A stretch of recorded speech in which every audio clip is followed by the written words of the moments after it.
आपल्या सर्वांना माहिती आहे की देवीची प्रस्थापना झालेली आहे आणि आता 9 दिवस आपण सगळेजण देवीची जी आहे ती आराधना करणार आहोत।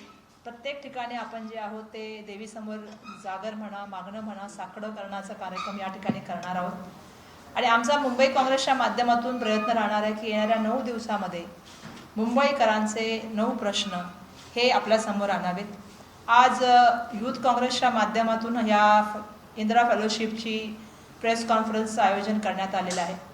आपल्या सगळ्यांना माहिती आहे की काँग्रेस पक्षाची नेहमीच भूमिका राहिली आहे की महिला सक्षमीकरण करणं। त्यासाठी स्वर्गीय भारतरत्न राजीव गांधीजींचा मला उल्लेख करावा लागेल, ज्यांच्या माध्यमातून 33% आरक्षण महिलांना स्थानिक स्वराज्य संस्थांमध्ये मिळालं। महाराष्ट्र हे पुरोगामी प्रगत राज्य आणि महाराष्ट्राने 1 नाही 2 नाही 3 महिला धोरणं केली आणि सगळ्यात महत्त्वाची गोष्ट 50% महिलांना स्थानिक स्वराज्य संस्थांमध्ये आरक्षण मिळालं पाहिजे ही आदरणीय सोनिया गांधीजींची इच्छा होती। त्याप्रमाणे महाराष्ट्रामध्ये मंत्रिमंडळाने तो निर्णय घेतला। आज त्यांनी बिलकुल सांगितलं आहे की 3.5 लाख महिला ज्या आहे या स्थानिक स्वराज्य संस्थांमध्ये प्रतिनिधित्व करतात, पण राजकारणामध्ये येणाऱ्या भविष्यामधल्या सर्वसामान्य मुलीला यायचं असेल तर तिच्यासाठी एक मार्ग मोकळा असला पाहिजे। तिला त्या संदर्भामध्ये लागणारं सगळं नॉलेज, कारण आधी आबादी पुरा हक ही आमची घोषणा आहे आणि त्याच्या माध्यमातून आम्ही प्रयत्नसुद्धा केला की उत्तर प्रदेशला मला आठवतं आहे की लडकी हूँ मैं लढ सकती हूँ या कॅम्पेनच्या माध्यमातून आदरणीय प्रियांका गांधीजी यांनी 40% जे आहे ते त्या ठिकाणी रिझर्व सीट ठेवल्या महिलांसाठी। आमचा सातत्याने प्रयत्न राहिलेला आहे। तुम्ही मागील मंत्रिमंडळात सुद्धा बघितलं असेल की 12पैकी 2 महिलांना जे आहे ते कॅबिनेट मंत्रीपद देण्याचा निर्णय दिला। त्याच्यामध्ये सुद्धा एक महिला व बाल विकास आणि शालेय शिक्षण यासारखं महत्त्वपूर्ण खातं दिलं गेलं।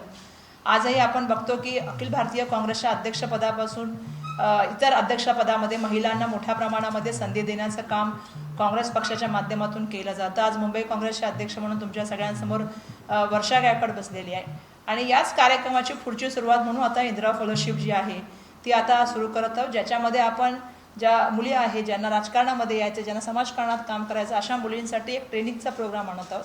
ज्या प्रोग्रामच्या माध्यमातून या मुली येऊ शकतात, त्यांना सामाजिक आणि राजकीय जीवनामध्ये काम करण्यासाठी लागणारी जी इंटर्नशिप म्हणू शकतो किंवा फेलोशिप म्हणू शकतो ते देण्याचा कार्यक्रम या माध्यमातून होणार आहे। आणि या कार्यक्रमाची सुरुवात आदरणीय राहुल गांधीजींच्या एका स्वप्नामधून एक स्वप्न आहे की महिलांनी पुढे आलं पाहिजे आणि त्यांनी त्यांच्या हक्कानुसार काम केलं पाहिजे। आज भाजपा असेल किंवा एकनाथ शिंदे असेल यांची नीती काय आहे किंवा अजितदादा यांची नीती काय आहे हे मी तुम्हाला सांगायची गरज नाही। महाराष्ट्रातली जनता तर चांगल्या तऱ्हेने जाणते। कालसुद्धा आम्ही राष्ट्रपिता महात्मा गांधी आणि लाल बहादूर शास्त्री यांच्या जयंतीच्या निमित्ताने जो मार्च काढला होता, त्या मार्चमध्ये आमचा सगळ्यात महत्त्वाचा मुद्दा असा होता की महिला सुरक्षा हा विषय घेऊन आम्ही काल रस्त्यावर उतरलो होतो।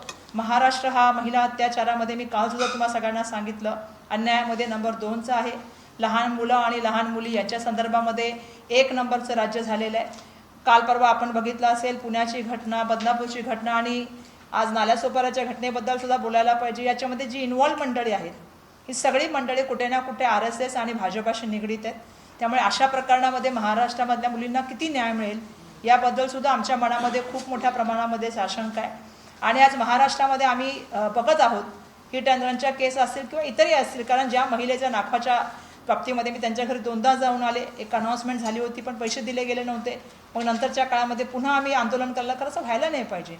आणि त्या महिलेचं अजूनही CCTV फुटेज आपल्यापर्यंत तिच्या कुटुंबापर्यंत आलेलं नाही, जे वरळीच्या केसमध्ये झालेलं आहे। त्यामुळे या माध्यमातून महिला लिडरशिप तयार होईल इंदिरा फेलोशिपच्या माध्यमातून आणि ती महिला लिडरशिप जी आहे हे सक्षमपणे खाली उतरून काम करेल हे मला या ठिकाणी आपल्या सगळ्यांना सांगायचं आहे। सगळ्यात महत्त्वाची गोष्ट म्हणजे या उपक्रमामध्ये आता 1 वर्षाच्या कालावधीत 28 राज्ये 300 तालुक्यामध्ये आणि 31,000 सदस्यांमध्ये जवळपास 4,300 शक्ती क्लब निर्माण करण्याचं काम झालेलं आहे।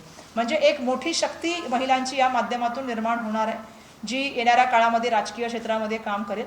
आज पहिला दिवस आहे आणि पहिल्या दिवसाचं जागरण आमचं हेच आहे की राजकीय, सामाजिक, आर्थिक आणि सांस्कृतिक क्षेत्रामध्ये महिलांना सन्मानाचं स्थान निर्माण करून देणं, आधी आबादी पुरा हकसाठी त्यांच्यासाठी लढणं आणि त्यांच्यासाठी एक राजकीय प्लॅटफॉर्म निर्माण करण्यासाठी इंदिरा फेलोशिपची सुरुवात करणं। म्हणून आज या दिवसाचं औचित्य साधून आम्ही आपल्या सगळ्यांशी संवाद करत आहोत। आपण सगळेजण आलात, मनापासून आपल्या सगळ्यांचे मी या ठिकाणी धन्यवाद व्यक्त करतो।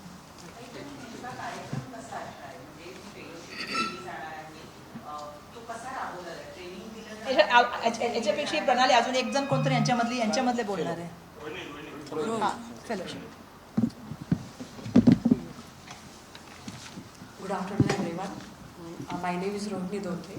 I am from Solapur city. आणि मी जी इथे बसली आहे ना, विदाउट पॉलिटिकल बॅकग्राऊंड, हे फक्त केवळ शक्य झालं आहे इंदिरा फेलोशिपमुळे. विदाउट एनी पॉलिटिकल बॅकग्राऊंड, माझं फक्त NGO मी काम करत होते महिलांमध्ये आणि वुमन अँड चाइल्ड डेव्हलपमेंटमध्ये मी काम करत होते. आणि असंच राहुल गांधींचं टेलिग्राम चॅनलवरती आलेलं की इंदिरा फेलोशिप, फक्त इंदिरा गांधीजींच्या नावामुळं मी त्याला अप्लाय केलं. तिथून जर्नी स्टार्ट झाली ती आज वर्षाताईंपर्यंतची. म्हणजे ही फक्त काँग्रेस पार्टीच करू शकतं. त्याची आयडिओलॉजी मला खूप छान आवडली आणि आय अप्लायड इट. आणि इथं ह्या ट्रेनिंगमध्ये जसं तुमचं क्वेश्चन होतं की काय ट्रेनिंग होती ह्याच्यामध्ये, एक तर फर्स्ट हे होतं की जे ग्रासरूट महिला आहेत ना त्यांना एक्सपोजर दिलं इंदिरा फेलोशिपनी विदाउट एनी पॉलिटिकल बॅकग्राऊंड. आणि त्याच्यामध्ये असं आम्ही इलेक्शन पण आलं, त्याच्यामध्ये पण त्यांनी ट्रेनिंग दिलं. हर महिने त्यांनी ट्रेनिंग दिलं आम्हाला की कसं being a girl how you should approach ground level. आणि ग्राउंड लेवलपासून ते आता इथंपर्यंतची जर्नी चालू आहे. त्याच्यामध्ये आम्हाला मनीष सरांचं, रजनीकांत सरांचं आणि संदीप पाटील सरांचे खूप मोठी आम्हाला हेल्प मिळाली. And I feel very safe under these people. Thank you so much.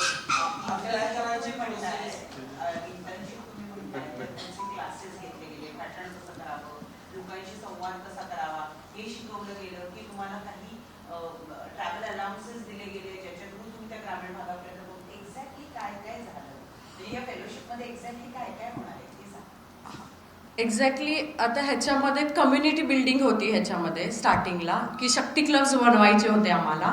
आणि शक्ती क्लब्स म्हणजे सगळ्या फक्त महिलांसाठीच हे होतं की त्यांना ग्राउंड लेवलपर्यंत माहिती नाही की गव्हर्नमेंट स्कीम्स कशा चालतात वगैरे. मग तो एक पार्ट होता त्याच्यामध्ये. आणि मंथली रिव्ह्यू मीटिंग असायची, त्यांनी टास्क द्यायची आम्हाला की असे असे टास्क आहेत, तुम्हाला असे असे परफॉर्म करायचे आहेत.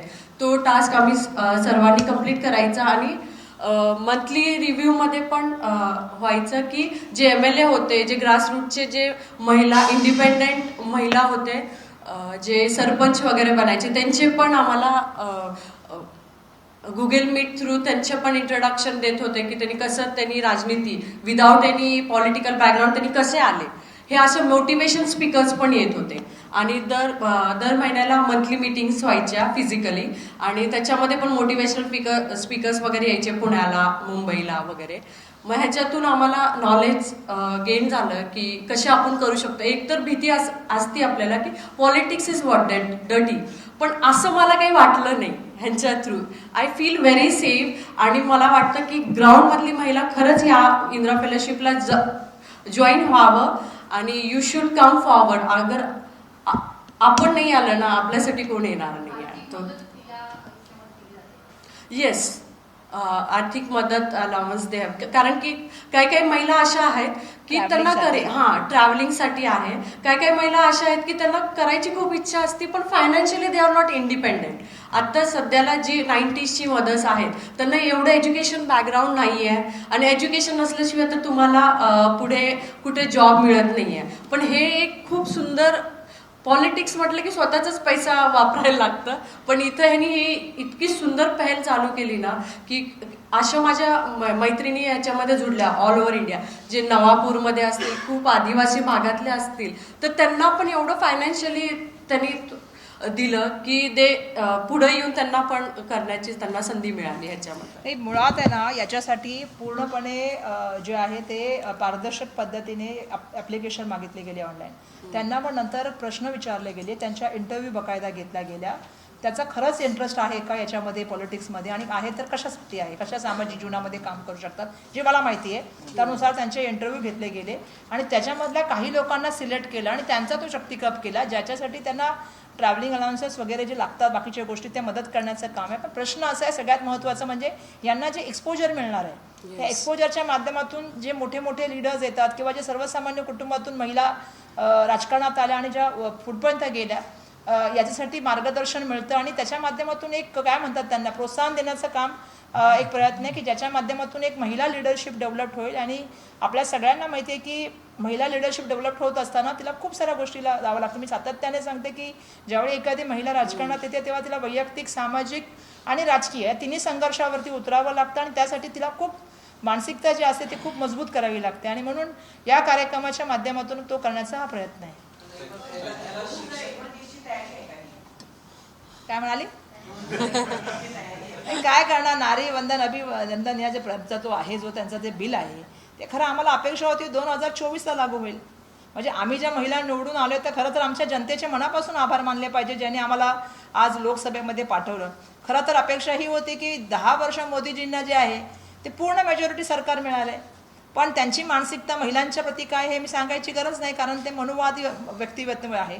आणि दुसरं सांगायचं झालं तर RSS आणि भाजपाची भूमिका नेहमीच महिलांच्या बाबतीमध्ये नेहमीच वेगळी भूमिका राहिलेली आहे. त्यामुळे त्यांनी जे बिल आणलं, खरं तर आम्ही जे बिल आणलं होतं 33% आरक्षणाचं, त्याच्यामध्ये तुम्हाला पण माहिती आहे की ते ऑलरेडी राज्यसभेमध्ये मंजूर होऊन आम्हाला अपेक्षा होती की लोकसभेमध्ये मेजॉरिटी ज्यावेळी येईल त्यावेळी ते बिल मंजूर केलं जाईल. असं तर म्हणाल तर उत्तर प्रदेशमध्ये आम्ही 40% महिलांना सीटा दिल्याच आणि महिलांना प्रतिनिधित्व मिळालं पाहिजे ना. ज्या वेळेला महिला पुढे येतील त्याच वेळेला आपण जे म्हणतो ना की आधी आबादी आणि पुरा हक फक्त बोलून नाही होणार, ते काय म्हणतात त्यासाठी कृती पण करावी लागेल, वर्तन पण करावं लागेल. जम्मू काश्मीरमध्ये जी सखी शक्ती योजना आहे त्यात जाहीर केली होती की महिलांना दर महिना 3,000 रुपये देणार, तर महाराष्ट्रामध्ये सुरू केली जाणार का लॅटरमेंट योजनेला एक काउंटर म्हणून ती योजना आणली जाणार का? नाही, तुम्हाला सर्वांना माहिती आहे की ही योजना असेल किंवा महालक्ष्मी योजना कर्नाटकामध्ये असेल किंवा तेलंगणामध्ये असेल, काँग्रेसने नेहमीच किंवा आमचं न्यायपत्रक जर तुम्ही बघितलं असेल तर न्यायपत्रामध्ये सुद्धा आम्ही 8,000 जे आहे ते प्रत्येक महिन्याला आणि लखपती महिलांना करण्याचा जो आहे तो आम्ही अभिवचन केलं होतं. आणि आता केंद्रामध्ये 30 योजनाचं नाव करून काही लोकांनी योजना नव्याने बनवलेली आहे लखपती बहन म्हणून. तर त्यामुळे आहे, पण तुम्हाला एक गोष्ट मान्य करावी लागेल की वित्त विभागाचंच म्हणणं आहे, फायनान्स विभागाचंच म्हणणं आहे आणि फायनान्स मंत्र्याच्या माध्यमातून ती फाईल गेलेली आहे की आज महाराष्ट्र 1 लाखपेक्षा जास्त डेफिसिटमध्ये आहे. आणि ते एका योजनेमुळे असं त्यांनी त्या ठिकाणी योजनेचं नाव जरी लिहिलेलं नसलं तरी त्यांनी तो उल्लेख केलेला आहे. आज हा प्रश्न निर्माण झालेला आहे की महाराष्ट्र डेफिसिटमध्ये तर काय आहे.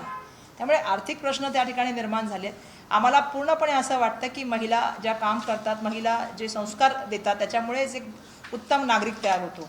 आणि म्हणून आमचा प्रश्न आहे की महिलांना त्यांचा हक्क मिळाला पाहिजे, बिलकुल त्यांना पैसे मिळाले पाहिजेत, जे आम्ही सातत्याने बोलत आहोत.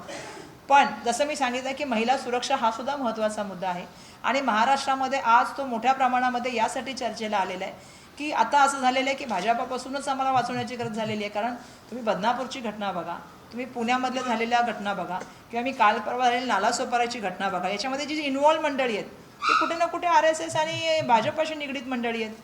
त्यामुळे हा प्रश्नसुद्धा मोठ्या प्रमाणामध्ये निर्माण झाला आहे. मधल्या काळामध्ये सुद्धा आपण बघितलं तर खरं तर गृहमंत्री आले होते केंद्रामधून, त्यांनी किती चर्चा केली महिलांच्या अत्याचाराबद्दल महाराष्ट्रामध्ये. म्हणजे आम्ही लापता लेडीज कॅम्पेन केली, याच्यामध्ये महाराष्ट्रामध्ये 64,000 महिला लापता आहेत. एकट्या 9 महिन्यामध्ये 1,300 महिला या नागपुराच्या लापता आहेत आणि त्याही पुढे जाऊन सांगते की 16 पासून 18 पर्यंत 91,000 महिला बेपत्ता आहेत. त्याच्याबद्दल स्टेटमेंट करणार की नाही करणार? महाराष्ट्र महिलांना शक्ती कायदा आम्ही तयार केला, जवळपास 2-2.5 वर्षापासून पडलाय, त्याच्याबद्दल चर्चा करायला पाहिजे ना होम मिनिस्टरांनी. पण दुर्दैवाने कुठल्याही त्याची चर्चा झाली नाही. मी जसं म्हटलं की हिट अँड रनमध्ये सगळ्यात जास्त कोणाची इन्व्हॉल्वमेंट आहे हेही सगळ्यांना माहिती आहे. त्यामुळे हे प्रश्न निर्माण झालेले आहेत. आज महाराष्ट्रामध्ये महिलांच्या असुरक्षेचं वातावरण आहे, ते कसं करता येईल सुरक्षित त्याच्याबद्दल चर्चा व्हायला पाहिजे होती, पण दुर्दैवाने ती झालेली दिसलेली नाही. पुण्यात एक घटना घडली. शाळकरी मुलींची बस होती, त्या बसमध्ये तो बस चालक होता, त्याने 6 वर्षाची मुलगी आणि तिच्या मुलीवर अत्याचार केल्याची माहिती त्यांची समोर येते. या आधीच एवढी प्रकरण होत असताना पुन्हा एकदा पुण्यातून आता ही नवीन केस जी ती समोर येते. तुम्ही एकंदरीत महिला नेतृत्व नाही, मला खरं दुःख होतं की आज मी बघते की ज्या तऱ्हेने ह्या पुण्यामधल्या तुम्ही सांगताय का चिमुकला मुलीची जी घटना झाली, पण ज्या तऱ्हेने स्टेटमेंट येत आहेत, म्हणजे दुर्दैवाने आमदारांकडून अशा तऱ्हेची महिलांबद्दलची स्टेटमेंट जे येतात, जी भुयारांनी केल्या किंवा इतरांनी केली, खरं तर विकृत मानसिकता असं माझा मी काल पण उल्लेख केलेला आहे. कारण ही मानसिकताच विकृत आहे महिलांबद्दल असं बोलणं. म्हणजे मला कसं संभाजी भिडे बोलणार, हे काय चाललंय? आणि मला तर वाटतं की राजमाता जिजाऊ, पुण्यश्लोक अहिल्याबाई, रमाबाई यांच्या महाराष्ट्रामध्ये आणि क्रांतीज्योती सावित्रीबाई फुलेंमुळे आज महिला एवढ्या मोठ्या प्रमाणामध्ये शिकूत गेल्या. त्या महाराष्ट्रामध्ये अशा तऱ्हेची वाक्य महिलांच्या संदर्भात बोलली जाणं आणि त्याच्याबद्दल कुठल्याही तऱ्हेची कारवाई न करणं, ही सुद्धा एक वेगळी मानसिकता दिसून येते. त्यामुळे मला अपेक्षा आहे की महाराष्ट्रामध्ये महिलांचा सन्मान केला गेला पाहिजे आज महाराष्ट्रामध्ये महिलांनी विविध क्षेत्रामध्ये नावलौकिक मिळवलेलं आहे. आज आपण सगळ्या इथे माझ्यासमोर काही पत्रकार मुलीसुद्धा किंवा महिलासुद्धा बसलेल्या आहेत. मला या गोष्टीचा अभिमान आहे की महाराष्ट्राने नेहमीच आपल्याला एक पुढं पाऊल टाकण्याचं काम केलेलं आहे. येणाऱ्या काळामध्ये त्यासाठी सुरुवात असेल.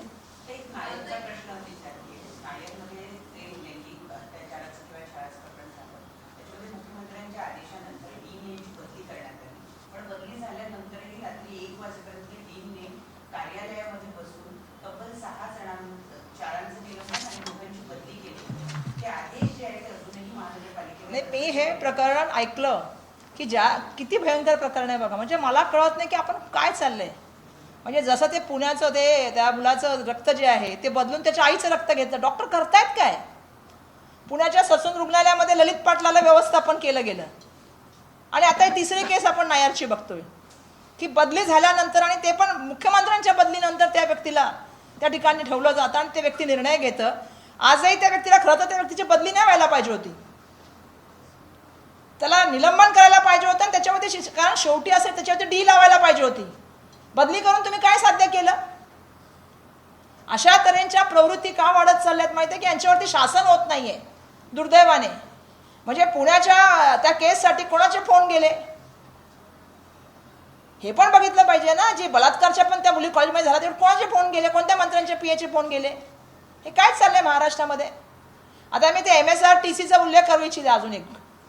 ते काय बसमध्ये आलेत ते काय आले एरोस्टेस सारखं नवीन आली सुंदरी शिवनेरी सुंदरी. त्याच्याबद्दल एकाने त्याने ते भुयाराने तेच सांगितलं ना सुंदरी काय असतं आणि त्याच्यामुळे मुलं कशी होतात. सुंदरीची व्याख्या कोण करणार आहे. प्रत्येक स्त्री ही वेगळी असते, प्रत्येक स्त्री ही माता असते, भगिनी असते आणि दुर्दैवाने असं झालेलं आहे. खरं तर त्या MSRTC मध्ये मला प्रश्न आहे त्यांच्या सुरक्षेची जबाबदारी कोण घेणार. ट्रॅव्हलिंग करताना रात्रीच्या वेळी ट्रॅव्हलिंग करावं लागतं, त्यांची जबाबदारी कोण घेणार. योजना करायच्या, अनाऊन्स करायचं. कारण आता असं वाटतंय की सरकार येणार नाही म्हणून 40 कॅबिनेटमध्ये निर्णय घ्यायचे. पण ते 40 निर्णय घेत असताना त्याचा परिणाम काय होणार ह्याचा पण थोडा विचार केला पाहिजे ना. ती रात्रीचा गाडीमध्ये जाणार आहे, सुनसान रस्त्यावरून त्या गाड्या जाणार आहेत. उद्या ती त्यांच्या सुरक्षेची जबाबदारी कोण घेणार हा माझा प्रश्न आहे. आणि 16,000 पैकी 10,000 गाड्या या 10 वर्षापूर्वीच्या आहेत, खटारा झाल्यात. त्यांचं म्हणणं कर्मचाऱ्यांचं आमचं विलगीकरण करा. मी स्वतः आमच्या इथे BST मध्ये गेले. महिलांना बसायला जे काम करतात ना कंडक्टर आणि वाहन चालक जे आहेत किंवा ड्रायव्हर आहेत त्यांना बसायला जागा नाहीये, गरोदर आहेत त्यांना बसायला कुठे जागा नाहीये, टॉयलेट नाहीये सेपरेट आहे. त्यांच्यासाठी पहिल्या सुविधा उपलब्ध करा. त्यांना बसण्यासाठी एखादी सेपरेट रूम करा, महिलांसाठी चेंजिंग रूम करा, टॉयलेट करा. फक्त अनाउन्समेंट करायचं म्हणून अनाउन्समेंट केलं नाही पाहिजे. त्याची काय पुढची उपक्रम असले पाहिजे यासाठी केलं गेलं पाहिजे. पण दुर्दैवाने सरकार असं काही करताना दिसत नाही. सरकार फक्त 40 निर्णय घेते एका दिवसाच्या कॅबिनेटमध्ये. ते काय घेते मी सांगायची तुम्हाला गरज नाही. ताई, येणाऱ्या निवडणुकीमध्ये तुम्ही महिला सुरक्षेचा आणि महिलांसंबंधित मुद्दा आता उपस्थित केला. तर येणाऱ्या निवडणुकीमध्ये किती महिलांना तुम्ही लढवणार या संदर्भात नाही. आम्ही बिलकुल काँग्रेस पक्ष नेहमीच महिलांच्या, मी तुम्हाला सुरुवातीपासून सांगतो, त्यामुळे महिलांना नक्कीच चांगलं प्रतिनिधी मिळेल याबाबत प्रश्न नाहीये. आता मी हिंदीमध्ये बोलते. म्हणजे एक मराठीत एक प्रश्न आहे. सुशील ठाकरे सावरकरांचा कार्याचा गौरव करण्यात आलेला आहे. त्यासोबत सावरकरांबद्दल काँग्रेसच्या विचारसरणीमध्ये बदल झाले पाहिजेत असं त्यांनी आपल्या पुस्तकात म्हटलं आहे. मी त्यांचं पुस्तक वाचलं नाही. जेव्हा त्यांचं पुस्तक माझ्या हातात येईल तेव्हा मी ओपिनियन देईन. मुंबईच्या जागांच्या बाबतीमध्ये आमची खूप चांगली चर्चा आहे. तर आता सध्या महाराष्ट्राची चर्चा चालू असल्यामुळे मुंबईची चर्चा सध्या सुरू नाही आहे. ज्या वेळेला मुंबईची चर्चा सुरू होईल त्यावेळी मी नक्की तुमच्याशी मुंबईबद्दल बोलेन. पण मला पूर्ण खात्री आहे की शेवटी आम्हाला एक दिलाने एक मनाने हे इलेक्शन आहे. मी सातत्याने बोलते आणि आमच्यासाठी सगळ्यात मोठी नैतिक जबाबदारी ही आहे की जनतेची आमच्याकडून अपेक्षा आहे. त्यामुळे एक जबाबदारी म्हणून आम्ही येणाऱ्या इलेक्शनमध्ये नक्कीच त्या ठिकाणी एकत्रपणे लढू. आज मैं सभी का धन्यवाद देना चाहूँगी कि आप सभी लोग यहाँ पे आए. आप सबको मालूम है कि राजनीति में महिलाएं आती है तो महिलाओं के लिए बहुत सारी जो काम है वो कांग्रेस पार्टी की तरफ से हुआ है. महिलाओं के लिए सबसे बड़ी बात तो ये है कि आदरणीय राजीव गांधी जी का मैं उल्लेख करना चाहती हूँ जिन्होंने 33% आरक्षण जो है वो महिलाओं के लिए लाया. महाराष्ट्र एक पुरोगामी और प्रगत राज्य है. महाराष्ट्र ने वो 50% जो करने का सपना हमारे नेता सोनिया गांधी जी ने लिया था उसके अनुसार काम किया है. साथ ही में महाराष्ट्र ने जो है वो जैसा आपको मालूम है कि 3 महिला धोरण लाए हैं. 2 बाल धोरण लाने का काम भी महाराष्ट्र ने किया है क्योंकि महाराष्ट्र हमेशा ही अग्रसर राज्य रहा है. आज हम आदि आबादी पूरा हक के माध्यम से इंदिरा फेलोशिप की जो है वो कार्यक्रम की शुरुआत कर रहे हैं. क्योंकि आज देवी की स्थापना हुई है। आज देवी की स्थापना के अवसर पे जो है हम लोग सभी जो यहाँ मिलने वाले लोग हैं वो आज देवी के सामने नतमस्तक हो के जो है वो अपना साकड़ा, अपना जो कहना है वो हम देवी के सामने रख रहे हैं। और हमारा यही कहना है कि जो महिलाएं राजनीति में आना चाहती है उनके लिए एक प्लेटफॉर्म करके दिया है जिसका नाम इंदिरा फेलोशिप है। और कांग्रेस ने हमेशा ही, जैसा मैंने कहा, कि महिलाओं को प्रतिनिधित्व दिया है। आदरणीय प्रियंका गांधी जी ने उत्तर प्रदेश में लड़की हूँ मैं लड़ सकती हूँ ये कैंपेन करके 40% महिलाओं को जो है वो सीट देने का निर्णय लिया है। साथ ही साथ में इस फेलोशिप के माध्यम से हम जो लड़कियां हैं उनको फॉर्म के माध्यम से बुला के उनका पूरा इंटरव्यू लेके उनका चयन होता है। अब तक पूरे एक साल में अगर देखें तो 28 राज्य, 300 जो है वो तालुकाज और 31,000 लड़कियां इसमें जो है वो सदस्य है और 4,300 शक्ति क्लब बनाए गए हैं और इसमें और जो है वो बच्चियों को लेने का काम हो रहा है। आदरणीय राहुल गांधी जी का सपना है कि महिलाओं को सक्षम करना चाहिए। जब उनकी आधी आबादी है तो उनको पूरा हक मिलना चाहिए। तो उसके अनुसार जो है ये पूरा कैंपेन चल रहा है। आज इस कैंपेन की हम शुरुआत कर रहे हैं। आपको मालूम है कि जैसा मैंने कहा कि जब महाराष्ट्र की सरकार थी तो हम 12 में से 2 महिलाएं थी, जो दोनों महिलाएं कांग्रेस पार्टी की थी। उनको कैबिनेट मंत्री पद दिया गया था और बड़े अच्छे डिपार्टमेंट दिए गए थे, स्कूल एजुकेशन और महिला और बाल विकास। अखिल भारतीय कांग्रेस से लेके मुंबई कांग्रेस तक जो है बहुत सारी बार महिला अध्यक्ष देने का काम कांग्रेस ने हुआ। तो हम हमेशा ही महिलाओं को आगे लाने का काम करते हैं। इस फेलोशिप प्रोग्राम के माध्यम से महिलाएं आगे आएंगी और अच्छा आने वाले भविष्य की राजनीति के नेता होंगी। कोई नंबर है कितने महिलाओं की ट्रेनिंग हुई और कितनी महिलाएं सक्रिय राजनीति में आएंगी? बताइए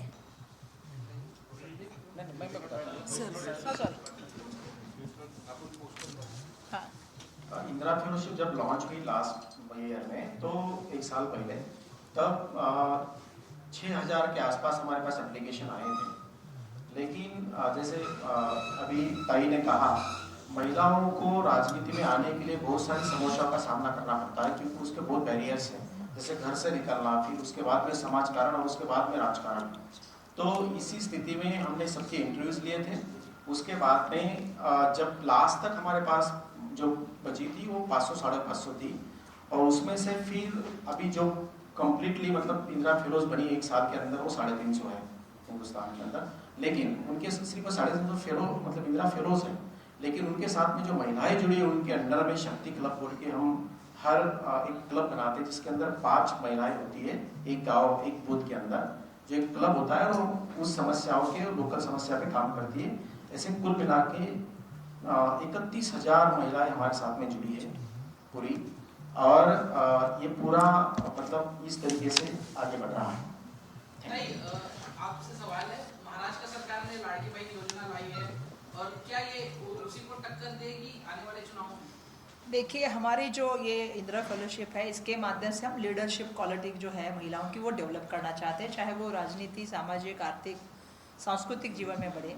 और आप जो लाडली बहन का कहना चाहते हैं, मैं बिल्कुल एक चीज़ कहना चाहती हूँ कि जब कर्नाटक में हमारी सरकार बनी, तेलंगाना में हमारी सरकार बनी, या हम जम्मू कश्मीर की बात कर लेते हैं, कांग्रेस ने हमेशा ही महिलाओं के बारे में महालक्ष्मी योजना के माध्यम से कहा है। जितनी भी सरकारी बसेस हैं महिलाओं को फ्री में जो है वो ट्रैवलिंग का निर्णय कांग्रेस ने लिया है। आपको पता है कि जो हमारा न्याय पत्र निकला था उसमें भी हर महीने में जो है हमने कहा था कि महिलाओं के लिए जो है वो प्रावधान किया जाएगा। और उसके साथ साथ लखपति पूरे साल में जो है वो महिला बनाने की बात हमने उसमें की थी, 8,000 रुपया महीना, और पूरे साल का जो वो 1 लाख रुपए देने की बात हमने की थी। तो हमारी हमेशा ही भूमिका महिलाओं को आर्थिक तौर पर सक्षम करना है और साथ साथ महिला के जो काम करती है उसका सम्मान करना है। तो इसीलिए ये बात हमने की थी। लेकिन उसी के साथ साथ मैं आपसे ये भी कहना चाहती हूँ कि महाराष्ट्र के वित्त विभाग का और फाइनेंस डिपार्टमेंट का, फाइनेंस मंत्री का कहना है कि महाराष्ट्र अभी 1 लाख करोड़ से भी ज़्यादा डेफिसिट में है। और उसमें एक नाम भी लिखा है कि, नाम नहीं लिखा है लेकिन ये भी लिखा है कि किसी योजना की वजह से। तो ये क्यों, मतलब मुझे नहीं समझ में आ रहा है। जब आप एक चीज़ अच्छी कर रहे हैं तो आपको इसका एक ये भी करना चाहिए। तो महाराष्ट्र के फाइनेंस डिपार्टमेंट का इसमें ओपिनियन क्या है, अलग है क्या? तो ये हमारा कहना है। दूसरा सबसे बड़ी बात यह है कि महाराष्ट्र में सबसे ज़्यादा इम्पोर्टेंट मुद्दा क्या बन गया है कि महाराष्ट्र में महिलाओं की सुरक्षा, ये सबसे बड़ा इम्पोर्टेंट मुद्दा बना है।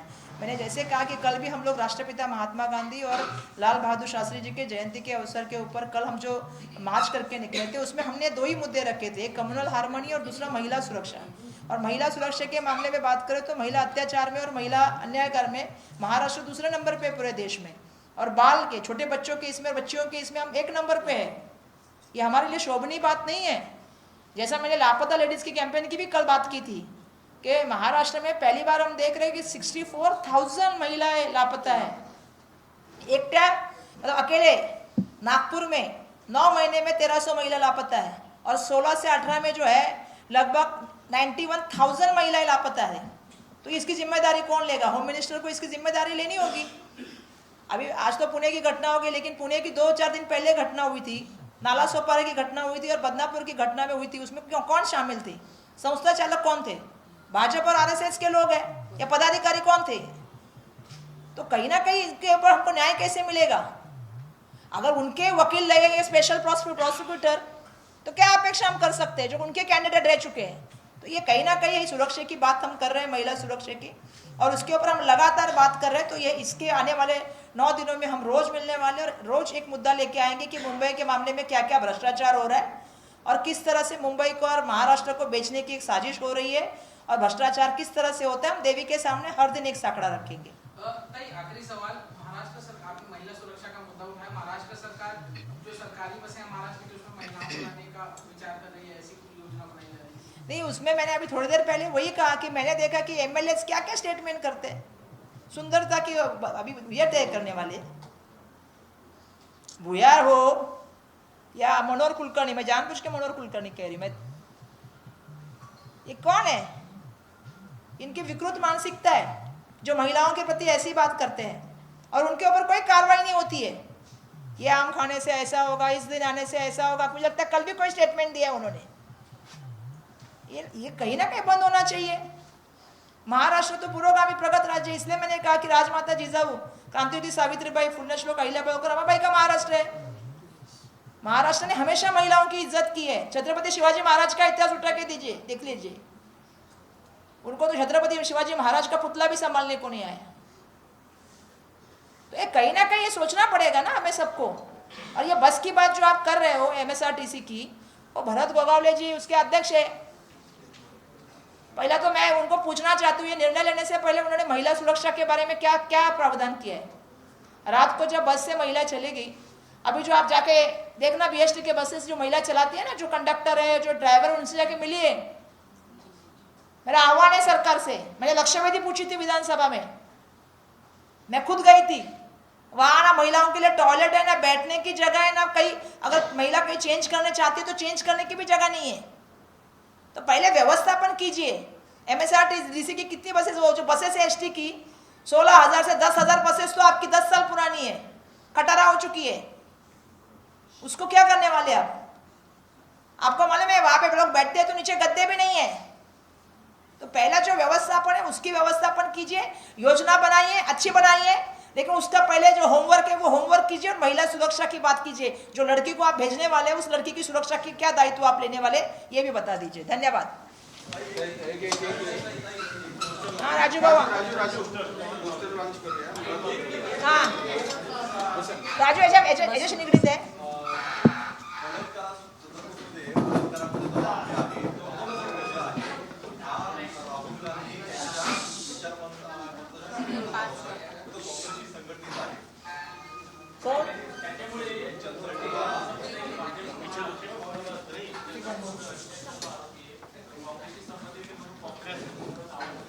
नाही नाही, असं काही नाही। गुन्हेगार असतो त्याला शिक्षा झाली पाहिजे।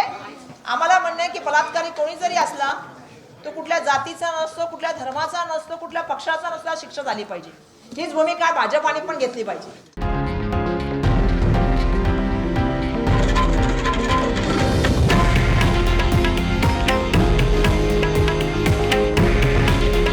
हे आहे देशातील नंबर 1 न्यूज नेटवर्क आणि आपण पाहत आहात TV9 मराठी।